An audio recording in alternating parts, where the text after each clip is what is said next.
અભય થઈને નિષ્પક્ષતાથી નિરપેક્ષ રીતે વાસ્તવિકતાનો અરીસો રૂપી સચોટ માહિતી લાવતો સત્યની સાથે અભય ટાઈમ્સ। સુરતમાં હત્યા સહિતની ઘટનાઓ વધી રહી છે, ત્યારે ડિંડોલીમાં મહાદેવનગર ખાતે હત્યાની ઘટના બની હતી, જેમાં થોડા દિવસ પહેલા જ નશા મુક્તિ કેન્દ્રથી આવેલા યુવાનની હત્યા કરાઈ હતી। સુરતમાં હત્યા સહિતની ઘટનાઓ બની રહી છે, ત્યારે ડિંડોલી ખાતે યુવાનની હત્યા કરાઈ હતી।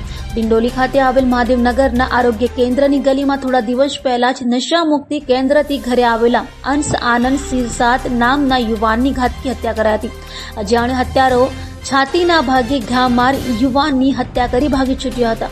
હાલ તો બનાવને જાણ થતાં પોલીસ કાફલો સ્થળે દોડી ગયો હતો અને લાશનો કબજો લઈ હત્યારાઓને ઝડપી પાડવા ચક્રો ગતિમાન કર્યા છે। વધુમાં મૃતક 2 વર્ષથી બારડોલીના નશા મુક્તિ કેન્દ્રમાં હતો।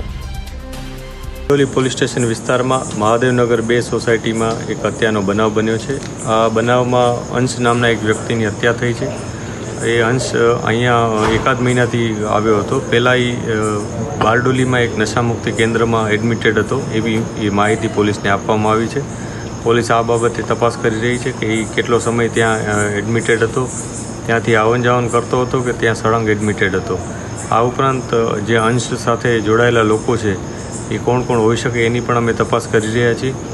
આ ઉપરાંત સીસીટીવી કેમેરા અને અન્ય જે ઇન્ફોર્મેશન હોય, ટેકનિકલ ઇન્ફોર્મેશન, તદુપરાંત અમે જે હ્યુમન રિસોર્સ અમારા હોય છે એના થકી અમે તપાસ કરી રહ્યા છીએ કે આમાં જે પણ સસ્પેક્ટ વ્યક્તિ હોય એની અમે આઈડેન્ટિફાઈ કરી અને પછી એની આગળની કાર્યવાહી કરવા પ્રયાસ કરી રહ્યા છીએ।